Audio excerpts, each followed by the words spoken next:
আসসালামু আলাইকুম ওয়া রাহমাতুল্লাহি ওয়া বারাকাতুহু। আল্লাহ সুবহানাহু ওয়া তাআলা কোরআনে কারিমে আমাদের জন্য যেমন নামাজের নির্দেশ দিয়েছেন, আমাদেরকে যেমন রোজার নির্দেশ দিয়েছেন, হজের নির্দেশ দিয়েছেন, যাকাতের নির্দেশ দিয়েছেন, ঠিক সেভাবে আল্লাহ তাআলা মহাগ্রন্থ আল কোরআনে বহু জায়গায় মানুষের সেবা করার জন্য, সমাজের কল্যাণে কাজ করার জন্য, বিশেষ করে যাদেরকে আল্লাহ তাআলা অর্থনৈতিকভাবে কিছুটা দুর্বল করেছেন, তার পরিকল্পনার অংশ হিসাবে তিনি কাউকে দিয়ে পরীক্ষার মধ্যে রেখেছেন, তিনি কাউকে না দিয়ে পরীক্ষার মধ্যে রেখেছেন। সেই পরীক্ষার মধ্যে যারা আমরা সবাই আছি, তাদের ব্যাপারে আল্লাহ তাআলার ঘোষণা হচ্ছে ফাআম্মাল ইয়াতীমা ফালা তাকহার, যারা অসহায় তাদেরকে তোমরা কখনো কড়া কথা ধমক দিয়ে তাদেরকে কখনো দূরে সরিয়ে দিও। ওয়া আম্মাস সাইলা ফালা তানহার, এবং তোমাদের মধ্যে যারা প্রত্যাশী অর্থাৎ কিছু চাইতে পারে, চাওয়ার সুযোগ তাদের আছে, এবং তোমাদেরও এটা একটা সুযোগ, আল্লাহ তাআলা আমাদের জন্য এটা একটা সুযোগ করে দিয়েছেন যে দেওয়ার মধ্য দিয়ে কল্যাণ লাভ করা।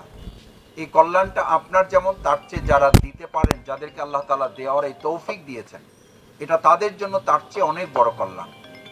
আপনাকে নেওয়ার উপযুক্ত করেছেন, এটা আল্লাহ তাআলা আপনার প্রতি অনুগ্রহ করেছেন। যাদেরকে আল্লাহ দেওয়ার সুযোগ করে দিয়েছেন, এটা তাদের প্রতি আল্লাহ তাআলা অনুগ্রহ করেছেন। সুতরাং সেই অনুগ্রহের জায়গায় আল্লাহ তাআলা নির্দেশ হচ্ছে ওয়া আম্মা বিনিআমাতি রাব্বিকা ফাহাদ্দিস। এই যে দেওয়া এবং নেওয়া, এটা আল্লাহ তাআলার নিয়ামত, এটা আল্লাহ তাআলার অনুগ্রহ। সেজন্য আল্লাহ তাআলা বলেন যে তোমরা এই ক্ষেত্রে আল্লাহর অনুগ্রহকেই তোমরা তুলে ধরো, তার নিয়ামতের কথাই তোমরা বর্ণনা করো, তোমাদের কৃতিত্বের কথা বর্ণনা করার কিছু নেই। এখানে বাংলাদেশ জামাত ইসলামীর কৃতিত্ব কিছু নেই। এখানে আমাদের যারা আমরা এখানে আপনাদেরকে দেওয়ার এই ব্যবস্থা করেছি, আমাদের কৃতিত্ব কিছু নেই। এটা আল্লাহ তাআলার একান্ত মেহেরবানি যে তিনি দয়া করে আমাদেরকে এই সুযোগটুকু করে দিয়েছেন, এটার জন্য তিনি আমাদেরকে কবুল করেছেন। সেজন্য আমরা আল্লাহ তাআলার প্রতি শুকরিয়া আদায় করি, আলহামদুলিল্লাহ, এবং আপনাদের প্রতি কৃতজ্ঞতা জানাই যে অন্যান্য বছরের মতো এভাবে আপনাদেরকে নিয়ে আয়োজন করলে আপনারা অত্যন্ত স্বতঃস্ফূর্তভাবে আন্তরিকতার সাথে এখানে আমরা একত্রিত হওয়ার সুযোগ পাই, এবং আমরা পরস্পরের কিছু খোঁজ খবর নেওয়ার সুযোগ আল্লাহ তাআলা দান করে। দ্বিতীয় কথা হচ্ছে যে এটা ইবাদতের মতো। আজকের এই প্রোগ্রামটা নিছক একটা শীতবস্ত্র উপহার প্রদান অনুষ্ঠানই না, এটা নামাজের মতো, রোজার মতো, হজের মতো, যাকাতের মতো একটা ইবাদত। আমরা সেই ইবাদতের অংশ হিসেবে আল্লাহর নির্দেশ পালন করছি। এটা আল্লাহর নির্দেশ, এটা জামাতের রাজনৈতিক কর্মসূচি না, এটা জামাতের শুধুমাত্র সাংগঠনিক কর্মসূচি না, এটা আল্লাহ তাআলার দেয়া বিধানের একটি অংশ। এটা না পালন করলে ক্ষতিগ্রস্ত হব আমরা।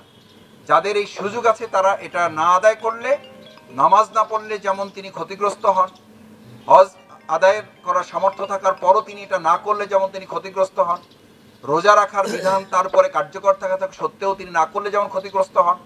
এই সামর্থ্য যাদেরকে আল্লাহ দিয়েছেন, আমি সেই জন্য অনুরোধ করতে চাই আমাদের সমাজের যারা বিত্তবান, আমাদের সমাজের যারা ব্যবসায়ী, আল্লাহ তাআলা যাদেরকে এই সামর্থ্যবান করেছেন, এই শীতে প্রচণ্ড শীতের যে এক প্রকোপ এখন চলছে, বলা যায় আর কিছুদিন পরে আবহাওয়াবিদরা আগাম জানিয়েছেন তাদের ধারণা অনুযায়ী বা তাদের অভিজ্ঞতার আলোকে বা তাদের গবেষণার আলোকে যে আর কিছুদিনের মধ্যেই সত্যপ্রবাহ আসছে। সুতরাং সেই সত্যপ্রবাহ শুরু হওয়ার পর আমাদের ভাই বোনদের কাছে পৌঁছলে ততক্ষণ কিছুটা কষ্টের মধ্যে তারা পড়ে যান, অলরেডি পড়ে গেছেন।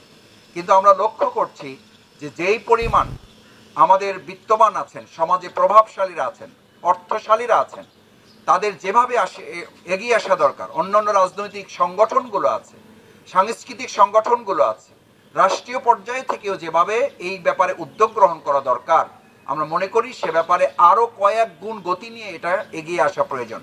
বাংলাদেশ জামাত ইসলামী একটি সংগঠন, আমরা আমাদের সামর্থ্যের মধ্য থেকে এই চেষ্টাটুকু করে থাকি।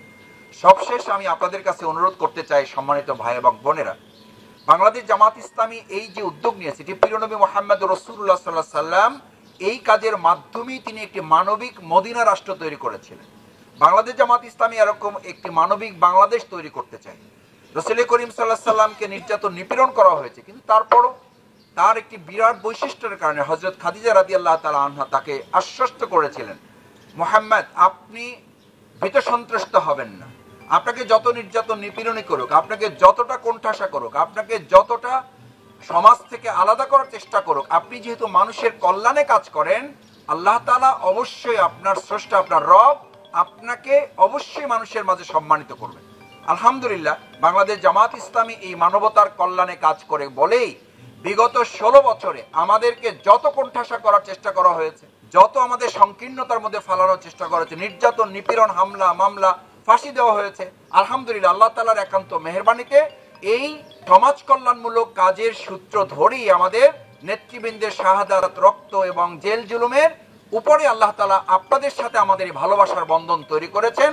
এটা আগামী দিনে একটা রাষ্ট্রীয়ভাবে বাংলাদেশ জামাত ইসলামী পরিপূর্ণতা পাবে ইনশাআল্লাহ। সেই ক্ষেত্রে আপনাদের দোয়া, ভালোবাসা, সহযোগিতা কামনা করে আল্লাহ তাআলা যেন আমাদের আয়োজনকে কবুল করেন সেই প্রত্যাশা ব্যক্ত করে আমার কথা শেষ করছি। আসসালামু আলাইকুম ওয়া রাহমাতুল্লাহি ওয়া বারাকাতুহু। দূর যোগে দূর ভোগে মানুষের পাশে, চেয়ে দেখো কারা আজ আগে ছুটে আসে।